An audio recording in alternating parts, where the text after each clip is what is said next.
हमारा हर किसान की आमदनी दुगनी, लक्ष्य हमारा हर किसान की आमदनी दुगनी। ऐसी नई नई तरकीबें अब हमको है चुननी। प्रधानमंत्री किसान मान धन योजना। मिलेगा पेंशन का सहारा, कृषक ना होगा बेसहारा। जुड़ेगा खुशियों से नाता, कटेगा सुख से बुढ़ापा। सुरक्षित होगा अन्नदाता, सुरक्षित होगा अन्नदाता। प्रधानमंत्री किसान मान धन योजना से लघु सीमांत किसानों का भविष्य होगा सुरक्षित। और 60 वर्ष की आयु से 3,000 रूपए मासिक पेंशन होगी सुनिश्चित। 55 रूपए से 200 रूपए की मासिक किश्त देकर प्रवेश कर सकते हैं। 18 से 40 वर्ष तक के किसान इस अंशदायक योजना में सरकार देगी बराबर का योगदान। सभी किसान भाई बहन इस योजना के लाभ के लिए जन सेवा केंद्र में जाएं। और अपना निशुल्क नामांकन कराएं। प्रधानमंत्री किसान मान धन योजना, अन्नदाता के परिश्रम को संबल, पेंशन से सुरक्षित उनका कर। कृषि एवं किसान कल्याण मंत्रालय, भारत सरकार द्वारा जनहित में जारी।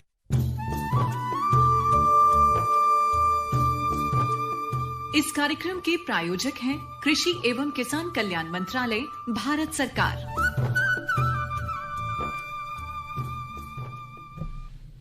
AIR FM गोल्ड 100.1 मेगाहर्ट्ज पर स्वागत है आप सभी का कार्यक्रम किसान की बात में।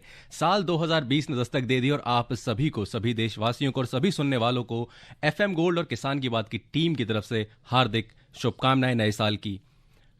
जी हाँ, और आज के इस कार्यक्रम को हम यूँ कह सकते हैं कि आज इस साल का ये पहला खूबसूरत सा प्यारा सा कार्यक्रम है हमारा किसान की बात में, जिसमें हम आप सभी के लिए लाए हैं ढेर सारी जानकारी। और इस नए साल के लिए हम ये कहना चाहते हैं आप सभी से कि जैसा कि हमारे प्रधानमंत्री की 3 सूत्रीय कार्यक्रम में से एक योजना ये भी है कि 2022 तक वो चाहते हैं कि हमारे किसान भाई बहनों की जो आय है वो दोगुनी हो जाए। तो इसमें यूँ कहा जा सकता है कि ये साल कुछ कदम आगे तक ले आया है हमें। बिल्कुल, 2022 तक उनकी इच्छा है कि किसानों की आय दोगुनी हो। हम तो चाहते हैं कि इसी साल आपकी आय दोगुनी हो जाए, क्योंकि देश तरक्की करेगा, किसान तरक्की करेगा, तभी हम लोग आगे बढ़ेंगे। तो आइए आज के कार्यक्रम की शुरुआत करते हैं और आज इसे लेकर हाजिर हैं आपके साथ एक बार फिर से। मैं हूं अरविंद आपके साथ और मैं हूं आपके साथ आरती। बहुत बहुत स्वागत है आप सभी का आज के इस कार्यक्रम में। और साथ ही स्वागत है हमारे विशेषज्ञ का, डॉक्टर अनिल खार, प्रधान वैज्ञानिक, सब्जी विभाग संभाग, भारतीय कृषि अनुसंधान संस्थान पूसा, नई दिल्ली से। सर बहुत बहुत स्वागत है आपका। जी धन्यवाद। और जैसा कि श्रोताओं आप सभी जानते हैं कि हमारा ये कार्यक्रम फोन इन कार्यक्रम होता है, तो हम आपको बता दें कि आज फोन लाइन पर हमारे साथ बनी हुई है रितु, हमारी सहयोगी। उनका भी बहुत बहुत स्वागत है आज के इस कार्यक्रम में। और जैसा कि ये कार्यक्रम फोन इन है, तो आप सभी को हम फोन नंबर भी बता देते हैं जिन पे आप सीधे अपने प्रश्न कर सकते हैं। और उससे पहले क्यों ना विषय बता दिया जाए। जी हाँ, कि आप किन विषय से जुड़े हुए प्रश्न पूछ सकते हैं आप। आज जो हम विषय लेकर आए हैं वो है प्याज की रोपाई और लहसुन की समसामयिक कार्य। जी हाँ, इस विषय पर आपकी जो भी जिज्ञासा है, जो भी प्रश्न आप जानना चाहते हैं, जो कुछ कहना चाहते हैं, फौरन से हमें इस फोन नंबर जो मैं आपको बताने वाली हूं उन पे फोन कर सकते हैं और जान सकते हैं। हमारे एक्सपर्ट्स, हमारे विशेषज्ञ यहाँ पर मौजूद हैं। तो हमारे फोन नंबर नोट करें, 011-2342-1608। एक और फोन नंबर है हमारा, उससे पहले भी आप 011 जरूर मिलाइएगा। और दूसरा फोन नंबर है 2342-1089। एक बार फोन नंबर फिर से दोहरा देते हैं, 011-2342-1608, 2342-1089। इसके अलावा आप चाहें तो हमें मैसेज भी कर सकते हैं। मैसेज करने के लिए गोल टाइप कीजिएगा, GOLD स्पेस दीजिएगा, अपना नाम, अपने शहर का नाम भी लिखिएगा और साथ ही साथ अपना संदेश लिखिएगा, जो कुछ आप कहना चाहते हैं या पूछना चाहते हैं, और भेज दीजिएगा हमें 53010 पर। जी हाँ, और एक कॉल पहली इस साल की हमारी आ गई है और जानते हैं क्या है उनका सवाल।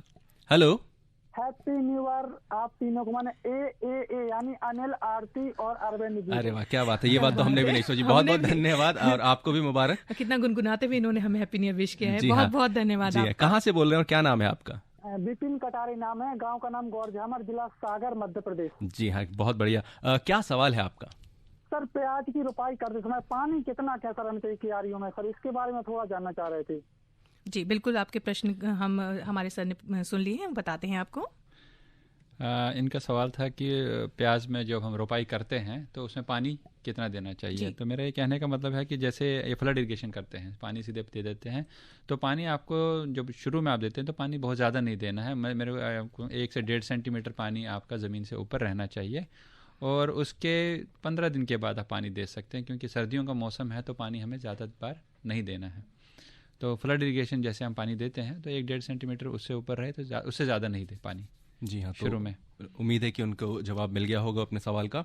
तो डॉक्टर साहब, पहले हम प्याज की बात करें, रोपाई की, तो अभी रोपाई का मौसम है, तो हम एक आम लहजे में, आम भाषा में जानना चाहें तो रोपाई क्या होती है और किस तरह से की जानी चाहिए? जैसे हम हर बार जो हमारे किसान भाई होते हैं उनको समझाते हैं कि जो प्याज की पौध है वो आप नर्सरी में लगाइए। नर्सरी में जब आप ये सीड लगाते हैं या बीज लगाते हैं, वो नर्सरी में हम लगाते हैं। नर्सरी जो है हमारी 15 सेंटीमीटर ज़मीन से ऊपर रहती है, और 1 मीटर चौड़ी और 5-6 मीटर जितनी भी वो लंबी बना सकते बना लें। उसमें लाइनें लगाते हैं, वो हाथ से लगाएं या किसी डंडे या किसी भी चीज़ से लगाएं, 2 से 2.5 सेंटीमीटर के, और बीच में जो है लाइन टू लाइन जो है डिस्टेंस वो अपना 5 से 7.5 सेंटीमीटर रखते हैं। उसमें जब वो अपनी पौध ये अपना बीज डाल देते हैं, और 45 से 50 या आजकल सर्दियों में कम से कम 60 दिन में आपकी पौध तैयार होती है। उसका फ़ायदा ये रहता है कि आपका जो बीज है वो कम लगता है, क्योंकि आप उसको सुनिश्चित तरीके से हर कोई चीज़ उसमें डालते हैं और अपनी पौध बनाते हैं। और जब आपने वहाँ से निकाल के रोपाई करनी है, तो रोपाई करने के टाइम पे आपने इन चीज़ों का ध्यान रखना है कि जब आप अपनी पौध निकालते हैं उसको अच्छी तरह से, जो कीटनाशक एक दवाई होती है, कार्बोसल्फान होती है या कार्बनडाजिम होती है, उसमें उसको भिगोएं। उसके जो जड़ें हैं वो उसमें डालें, कम से कम 2 ml प्रति लीटर के हिसाब से, और फिर 1 घंटे उसमें रखें, और फिर उसके बाद रोपाई करें। जी हाँ, रोपाई पे और भी बातों में हम आपसे बातचीत जारी रखेंगे। एक कॉलर हमारे साथ मौजूद हैं। हेलो जी, स्वागत है आपका कार्यक्रम में। अपना नाम बताएं और कहाँ से बोल रहे हैं आप? हैप्पी न्यू ईयर सर, मैं आशीष पाल बोल रहा हूँ कानपुर से। जी आशीष, सवाल पूछें अपना। मैं सर ये कह रहा था जी, प्याज किस सीजन में लगाएं कि ज्यादा पैदावार हो? जी इनका सवाल है कि प्याज किस सीज़न में लगाए। तो ये सीज़न जो रबी का सीज़न हम बोलते हैं, ये सबसे अच्छा सीज़न होता है, या सबसे अच्छा मौसम होता है कि ताकि इनको अच्छी पैदावार मिले। लेकिन उसके लिए आपको ज़रूरी ये है कि जो आप किस्म लगाते हैं वो कौन सी है। जो किस्म है जो हमारे यहाँ से, हमारे इंस्टीट्यूट से, जैसे पूसा अनुसंधान से या और भी किसी एग्रीकल्चर इंस्टीट्यूट से जो हम रिलीज़ करते हैं वैरायटीज़, जिनको किस्में बोलते हैं, जैसे हमारे यहाँ से पूसा रेड करके एक वैरायटी है, पूसा रिद्धि करके गहरे लाल रंग की है, पूसा शोभा और पूसा सोना करके जो किस्में हैं वो लगाएं, तो उनसे उनको ज़्यादा पैदावार मिल सकती है। हमारे पास सफ़ेद रंग के प्याज भी होते हैं, जैसे Pusa white flat, Pusa white round, जो भी किसानों को लगता है कि हमें लगाना चाहिए, वो अगर किस्में लगाते हैं तो उनको पैदावार अच्छी मिल सकती है। जी हाँ डॉक्टर साहब, जैसे कि ये क्या कहते हैं, इसको खरीफ में भी लगाया जा सकता है प्याज को? जी, प्याज को खरीफ में भी लगाते हैं। अगर महाराष्ट्र में देखेंगे तो प्याज 3 बार लगाया जाता है, खरीफ में, लेट खरीफ में और रबी में। खरीफ में हमारे नॉर्थ इंडिया में भी लगाया जाता है, उत्तरी भारत में लगाया जाता है, लेकिन खरीफ में हमारे जो पैदावार थोड़ी कम होती है। जी हाँ, तो रबी का मौसम जो ज़्यादा उपयुक्त होता है। जैसा फिलहाल तो एक और श्रोता हमारे साथ जुड़े हुए हैं, आइए उनसे बात करते हैं। हेलो नमस्कार जी। नमस्कार, बताइए अपना नाम और कहाँ से बात कर रहे हैं आप? तो नया साल मुबारक हो सबको। मैं गोल्ड जी, आपको भी बहुत बहुत मुबारक हो नया साल। जी, आपसे एक गुजारिश है कि आप रेडियो सेट से या तो दूर हट जाएं या फिर उसको म्यूट कर दें, क्योंकि हमें हमारी आवाज़ सुनाई दे रही है। प्याज जो है फूल जाता है ना, फूला जाता है जी, उसके लिए बात। जी, सवाल पूछें अपना। जी पूछिए अपना प्रश्न। आप हमसे फोन पे बात कर रहे हैं, आप हमें यहाँ सुनिए, रेडियो पे सुनते रहिएगा फोन पे बात करने के बाद। जी, लगता है इनका सवाल जो था मैं समझ गया कि इनका सवाल है कि प्याज में फूल आ जाते हैं, जी, जिसको हम बोल्टिंग बोलते हैं। प्याज में फूल इसलिए आ जाता है क्योंकि अगर आप देखोगे इस टाइम दिल्ली का टेम्परेचर 0 डिग्री चल रहा है, 0 से 2 डिग्री चल रहा है, और अभी जब जनवरी फरवरी में टेम्परेचर बढ़ना शुरू होता है, 15-20 टेम्परेचर बढ़ने लगता है, तो जो प्याज अगर लगाया हुआ तो उसमें बोल्टिंग शुरू हो जाती है। इसीलिए उत्तर भारतीय क्षेत्रों में लेट खरीफ जो होता है प्याज, जिसको हम अक्टूबर में रोपाई करते हैं या फरवरी में, मार्च में निकालते हैं, वो नहीं लगाते हैं। वो आप सिर्फ सेंट्रल एरिया जैसे महाराष्ट्र हो गया, जहाँ पर गर्मी रहती है इस टाइम पे, वहाँ लगाया जाता है। हमारे यहाँ पर अभी उसके लिए कोई किस्म नहीं है जो बोल्टिंग, हम उसको बोलते हैं बोल्टिंग, फूल आने को बोल्टिंग रेजिस्टेंट वैराइटीज़ है। इसीलिए हम खरीफ में थोड़ा लगाते हैं, 20-30% खरीफ में लगाते हैं, और रबी में ज़्यादा प्याज लगाते हैं, क्योंकि अभी हम रोपाई करेंगे जनवरी में, और जब इसके बल्ब आने मतलब बनने शुरू हो जाएंगे 60 दिन के बाद, तब गर्मी बढ़ जाती है और उसके साथ ही आपके बल्ब भी अच्छे बनने लगते हैं। जी हाँ डॉक्टर साहब, किस्म की बात हुई इस कॉल से पहले भी, उस पर हम थोड़ी जानकारी लेंगे, लेकिन एक कॉलर और हमारे साथ हैं अभी। हेलो। सभी को हैप्पी न्यू ईयर की हार्दिक शुभकामनाएं मेरी जी, तरफ आपको से। भी शुभकामनाएं और स्वागत है कार्यक्रम में आपका। अपना नाम बताएं और कहाँ से बोल रहे हैं आप? जी, मैं खोड़ा कॉलोनी से बोल रहा हूँ। मेरा नाम है किशन चंद्र, मैं ब्लाइंड पर्सन बोल रहा हूँ। जी, सवाल पूछें सर अपना।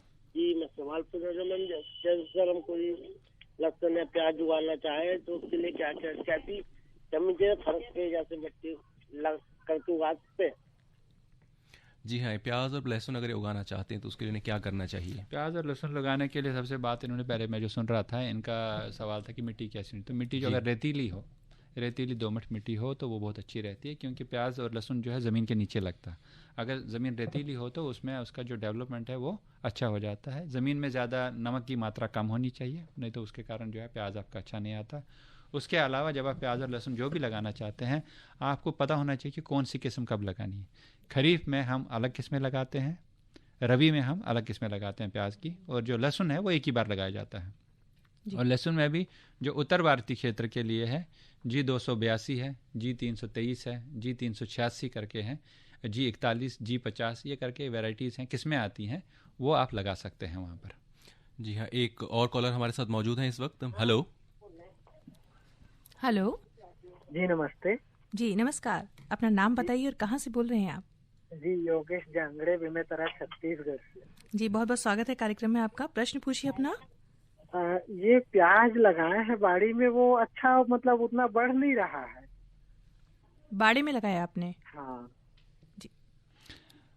अगर प्याज इन्होंने लगाया है जहाँ मतलब जो लगाया वो बढ़ नहीं रहा है, तो मेरा ये सवाल है कि भाई क्या इन्होंने NP और K जो हम नाइट्रोजन, फास्फोरस और पोटाश कितना डाला हुआ, क्योंकि प्याज लहसुन में जो NP और K होता है, प्याज में वैसे करते हम 150-50-50 या 150-70, 150 किलोग्राम आपका नाइट्रोजन, 50 किलोग्राम फास्फोरस और 70 से 80 किलोग्राम पोटाश का इस्तेमाल करते हैं। और उसमें भी जो आपने 150 किलो नाइट्रोजन है, अगर आप FOM दे रहे हैं, फार्म यार्ड मैन्योर 5 टन प्रति हेक्टेयर, तो आपको 100 किलोग्राम ही नाइट्रोजन यूज़ करना है। और नाइट्रोजन आपने 1/3 मतलब 100 का तीसरा हिस्सा 30 किलोग्राम पहले यूज़ करना है, 30 किलोग्राम उसके 30 दिन के बाद इस्तेमाल करना है, और फिर 15 दिन के बाद इस्तेमाल करना है। फास्फोरस और पोटाश आपको शुरू में ही डालना पड़ता है। तो अगर आप इन चीज़ों का ख्याल रखते हैं, अपना खाद और पानी समय समय पर देते हैं, तो आपके जो ग्रोथ है उसकी वो अच्छी हो सकती है। डॉक्टर साहब, आपने भी इस प्रश्न से पहले बात की थी किस्मों की, किस तरह की किस्में होती है। अगर कोई हमारे किसान मित्र जो हैं वो नया शुरू कर रहे हैं इस क्षेत्र में आना, तो क्या उनको कोई ऐसी जगह है जहाँ से वो इसकी जानकारी ले सके कि कौन कौन सी किस्में किस मौसम में लगानी चाहिए? हमारे यहाँ पर भारतीय कृषि अनुसंधान संस्था में ट्रेनिंग्स भी होती हैं किसानों के लिए, और हमारे यहाँ पर लोग फ़ोन भी करते हैं, जैसे हमें फ़ोन आते हैं प्याज या लहसुन में कौन सी किस्में, और हमारे यहाँ पर बीज भी मिलता है कुछ किस्मों का।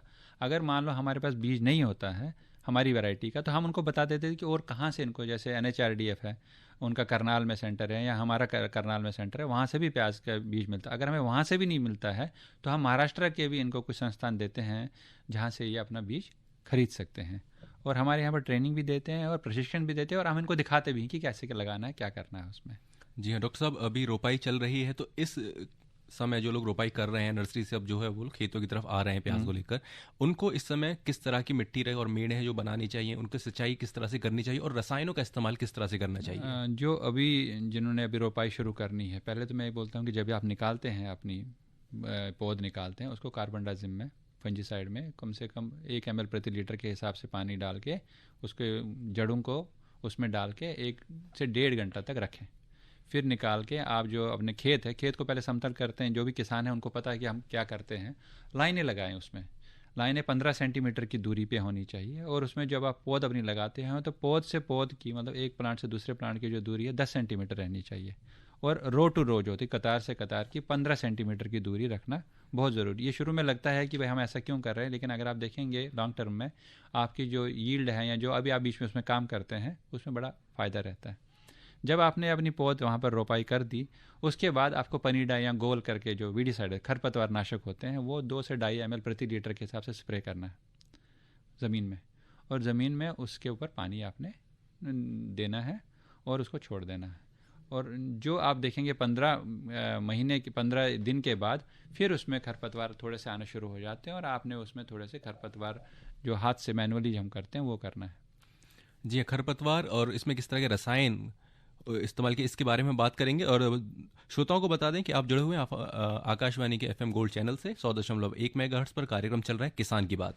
आज जिस विषय पर हम बात कर रहे हैं वो है प्याज की रोपाई और लहसुन के समसामयिक कार्य। इससे संबंधित अगर आप कोई सवाल पूछना चाहते हैं तो हमें कॉल कर सकते हैं। हमारे फ़ोन नंबर्स हैं 2342-1608, 2342-1089। इससे पहले आप 011 ज़रूर लगाइएगा और आप इस पे हमें इस फ़ोन नंबर पे कॉल करके हमें बात कर सकते हैं। और अगर आप मैसेज करना चाहते हैं तो ज़रूर मैसेज कीजिए, हम आपके संदेश भी इसमें शामिल करेंगे। आप टाइप कीजिएगा GOLD गोल्ड, स्पेस दीजिएगा, अपना मैसेज लिखिएगा, स्पेस देकर अपने नाम और अपने जगह के नाम के साथ हमें भेज दीजिएगा 53010 पर। जी हाँ, और साथ ही साथ आपको एक और जानकारी देते चलें कि आज के बाजार भाव के बारे में भी। आज़ादपुर मंडी से प्राप्त आज के बाजार भाव के अनुसार आइए सबसे पहले आपको बताते हैं सब्जियों के भाव। आलू का इस वक्त जो दाम है वो है 22 रुपये प्रति किलो, बेबी कॉर्न 70 रुपये प्रति किलो और ब्रोकली भी 70 रुपये प्रति किलो है। लहसुन का जो कीमत है वो है 140 रुपये प्रति किलो और प्याज 75 रुपये प्रति किलो। फलों की बात करें तो सेब है 110 रुपये प्रति किलो, अनार 65 रुपये प्रति किलो, पपीता 16 रुपये प्रति किलो, मौसम्बी 25 रुपये प्रति किलो और अंगूर 45 रुपये प्रति किलो। और ये आपने बताया बाजार भाव, और जैसा कि हमने आज शुरू में ही कहा था और वाकई है भी कि आज हमारे नए साल का पहला प्रोग्राम है, पहला कार्यक्रम है किसान की बात का। तो नए साल के उपलक्ष्य में जैसे कि हम अपने सभी श्रोताओं को कहते हैं कि आप हमें मेल भी कर सकते हैं, आपके मेल भी हम किसान की बात में शामिल करते हैं। तो एक मेल हम तक पहुंचा है, उग्र सिंह यादव, ये नई दिल्ली से हैं। ये लिखते हैं, प्रीति मैम का इन्होंने जिक्र किया है और लिखा है कि उनकी पूरी टीम को नववर्ष की हार्दिक शुभकामनाएं इन्होंने पहुंचाई है। तो उनका हम भी उनकी शुभकामनाओं को स्वीकार करते हुए उन तक अपनी शुभकामनाएं पहुंचाते हैं कि उनका भी ये नया साल जो है बहुत ही खुशनुमा बीते, बहुत ही अच्छा बीते। जी हाँ, तो वापस विषय पर आते हैं जो कि है प्याज की रोपाई और लहसुन के समसामयिक कार्य।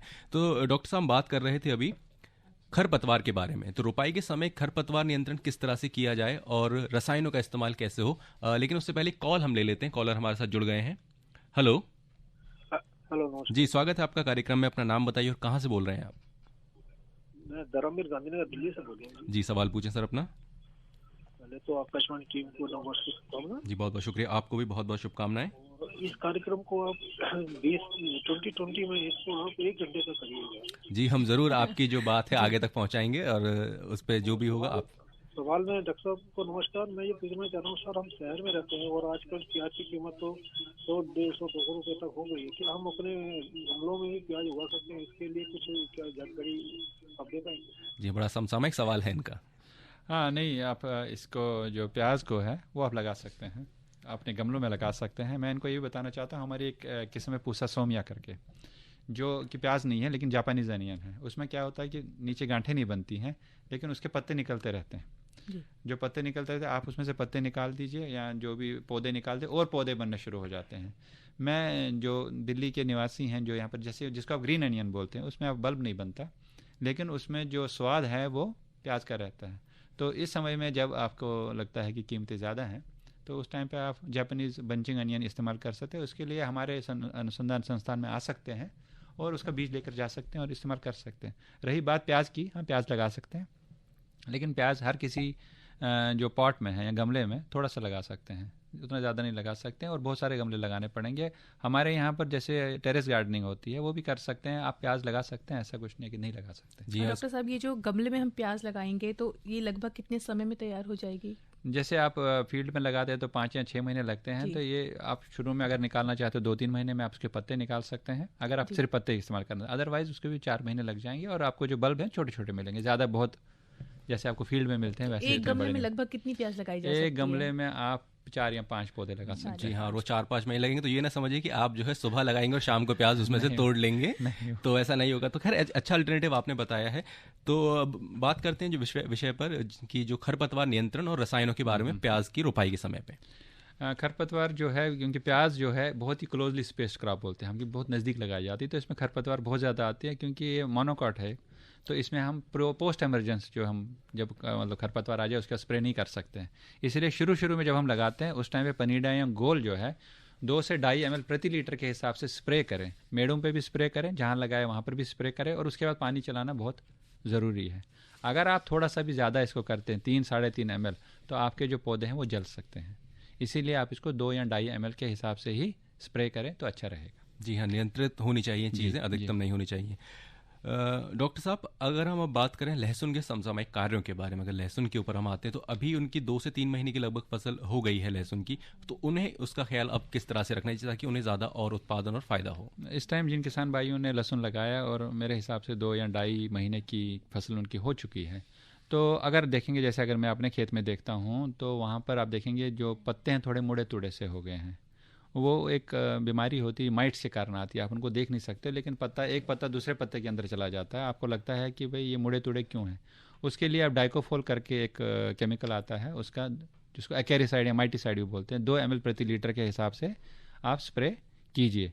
दूसरी बात यह है कि जब भी आप स्प्रे करते हैं, चाहे प्याज में चाहे लहसुन में, कोई भी चीज़ इस्तेमाल करते हैं, आप स्टिकर का इस्तेमाल ज़रूर, जिसको गोंद ये बोलते हैं किसान लबाई, गोंद ज़रूर इस्तेमाल करें, क्योंकि इसमें वैक्स होता है। अगर आप उसे पानी फेंकें वो नीचे गिर जाता है। जब आप स्टिकर इस्तेमाल करते हैं तो आपकी जो दवाई है वो चिपक जाती है। तो चिपकाने वाला जो पदार्थ है 5 ml प्रति लीटर के हिसाब से हर किसी स्प्रे में इस्तेमाल करें। जी हाँ, इस पे और जानकारी लेंगे। कॉलर हमारे साथ अभी मौजूद हैं। हेलो हेलो जी, स्वागत है आपका कार्यक्रम में। अपना नाम बताएं, कहाँ से बोल रहे हैं आप? पहले तो सबको नववर्ष की मुबारकबाद। जी जी, आपको भी बहुत बहुत शुभकामनाएं। सवाल पूछें अपना। और गाजियाबाद से हम लुकमान बोल रहे हैं जी। डॉक्टर साहब से कि प्याज में 2 किस्म के ये खरपतवार होते हैं, एक तो लंबे पत्ते का और एक गोल पत्ते का जी। तो इसके लिए कोई ऐसी दवा बताइए जो लंबे पे भी और गोल पत्ते पे भी असर करे और प्याज को नुकसान न दे। जी है, खरपतवार इनका मुख्य विषय है। खरपतवार मुक्त है। तो अभी जो हमारे पास है, जैसे हम इस्तेमाल कर रहे हैं पनीडा या गोल ही हम इस्तेमाल कर रहे हैं, जो प्री एमरजेंस है। पोस्ट एमरजेंस अभी हम किसी को कोई रिकमेंड नहीं कर रहे हैं। इवन कि उसमें एक है टर्गा सुपर, लेकिन वो उतना ज़्यादा अच्छा नहीं है, उसमें उतने ज़्यादा हमारे रिजल्ट अच्छे नहीं आए। लेकिन अब प्री एमरजेंस जो है शुरू में ही जब आप लगाते हो, अगर आप उसको अच्छी तरह से इस्तेमाल करें, आपको सिर्फ एक बार हैंड वीडिंग, जो हाथ से आप खरपतवार निकालने का काम, वो करना पड़ेगा। तो आप शुरू में ही पनीडा या गोल का स्प्रे कर सकते हैं और वही इस्तेमाल कर सकते हैं। तो हमारा कार्यक्रम चल रहा है, आगे बढ़ रहा है, और अब इसमें हम क्यों ना मौसम की बात कर ले, क्योंकि मौसम वाकई बहुत मिजाज अपने बदल रहा है। तो आइए जान लेते हैं कि मौसम हमारी फसलों पर क्या असर रखने वाला है। कृषि अनुसंधान के, भारतीय कृषि अनुसंधान के अनुसार इस सप्ताह के दौरान बादल छाए रहेंगे, कोहरा छाया रहेगा, और साथ ही दिन का अधिकतम तापमान आज का 17 डिग्री सेल्सियस और न्यूनतम तापमान 6 डिग्री सेल्सियस रहने की संभावना है। मौसम को ध्यान में रखते हुए किसानों को सलाह दी जाती है कि सरसों की फसल में चेपा कीट की निरंतर निगरानी करते रहें। इसके अलावा हम प्याज की आज बात कर रहे हैं, तो इस मौसम में प्याज की समय से बोई गई जो फसल है उसमें थ्रिप्स के आक्रमण की निरंतर निगरानी करने की जरूरत है, क्योंकि प्याज में पर्पल ब्लोस रोग की निगरानी करती रहनी चाहिए। और रोग के जो लक्षण अगर उसमें मिल जाते हैं, पाए जाते हैं प्याज में, तो उसमें डाइथेन M45 एट 3 ग्राम प्रति लीटर पानी किसी चिपकाने वाले पदार्थ जैसे टिपोल आदि के हिसाब से उसमें मिलाकर छिड़काव करें, और वो भी जब आसमान साफ हो उस समय पर करें। जैसे कि डॉक्टर साहब अभी आपने बताया कि चिपकाने वाले पदार्थ के साथ होना चाहिए रसायन का छिड़काव। तो ये जो मौसम अभी बिल्कुल चल रहा है, इसका सर्दी बहुत ज़्यादा हो गई, तो इसका इस फसल पर क्या प्रभाव पड़ता है, प्याज की और लहसुन की फसल पर? देखिए, जो हम लगाते हैं प्याज लहसुन सर्दी में लगाते हैं, तो इसका मतलब से सर्दी पसंद है जी। लेकिन अभी जब जनवरी में टेम्परेचर आपका बढ़ना शुरू हो जाएगा, पहले तो जो पाला गिरता है, पाले से आपके ऊपर उस पर डिजीज़ आने, जैसे आपने बताया पर्पल ब्लॉच, अभी एक और है जुलसा रोग बोलते हैं, स्टेम फिलियम ब्लाइट। आप देखोगे कि आपकी पूरी जो पौध है वो जल चुकी है। जुलसा रोग सर्दियों में भी हो जाता है? जुलसा रोग सर्दियों में ही आता है। स्टेम फिलियम ब्लाइट जो है, बैंगनी धब्बा आपका खरीफ में भी आता है, और स्टेम फिलियम जो है अभी इस टाइम पे आता है, और वो स्टेम फिलियम इससे भी, बैंगनी धब्बा से भी खतरनाक हो चुका है इस टाइम पे।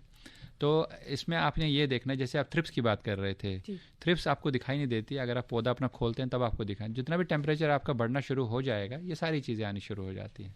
तो उसके लिए ज़रूरी है कि आप 15 या 20 दिन में अभी आने के बाद अब एक स्प्रे आप करें अपना, जैसे आपने बताया अभी मैनकोजेब का, डाइथेन M45 का, वो फंजीसाइड्स हैं।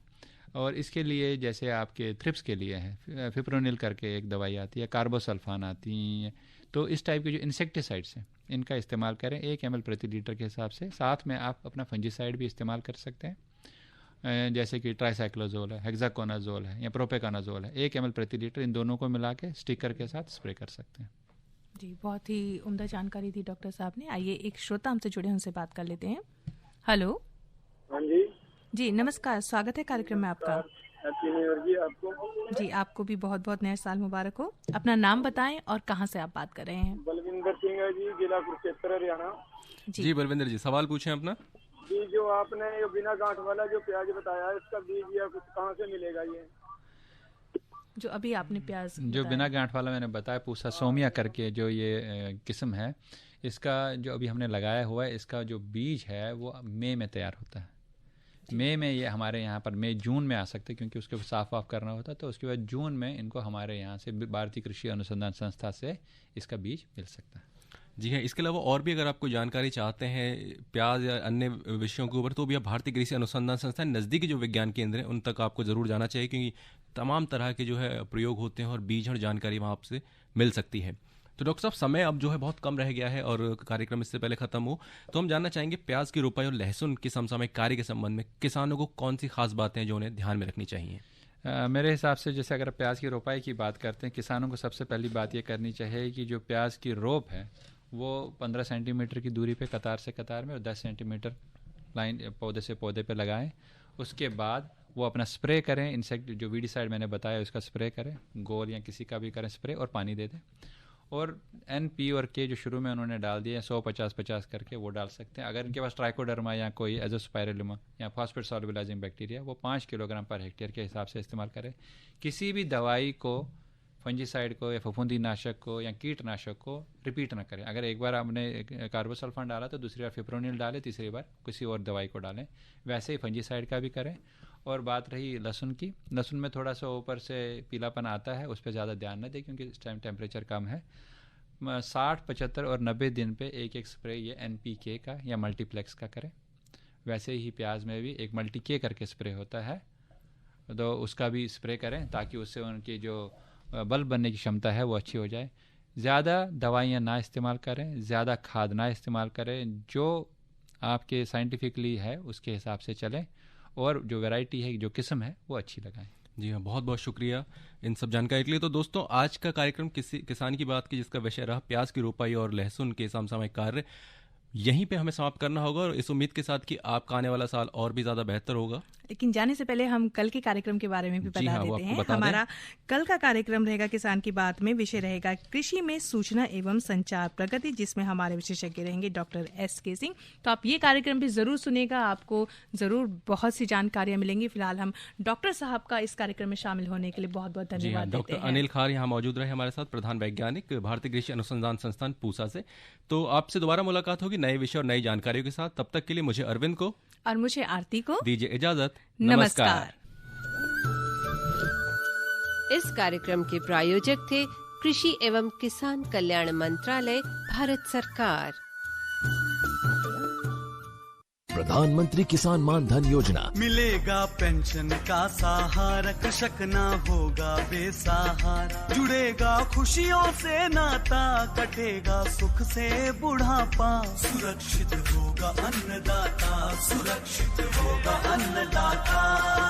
प्रधानमंत्री किसान मान धन योजना से लघु सीमांत किसानों का भविष्य होगा सुरक्षित, और 60 वर्ष की आयु से 3000 रूपए मासिक पेंशन होगी सुनिश्चित। 55 रूपए से 200 रूपए की मासिक किश्त देकर प्रवेश कर सकते हैं 18 से 40 वर्ष तक के किसान। इस अंशदायक योजना में सरकार देगी बराबर का योगदान। सभी किसान भाई बहन इस योजना के लाभ के लिए जन सेवा केंद्र में जाएं और अपना निःशुल्क नामांकन कराएं। प्रधानमंत्री किसान मान धन योजना, अन्नदाता के परिश्रम को संबल, पेंशन से सुरक्षित उनका कर। कृषि एवं किसान कल्याण मंत्रालय, भारत सरकार द्वारा जनहित में जारी।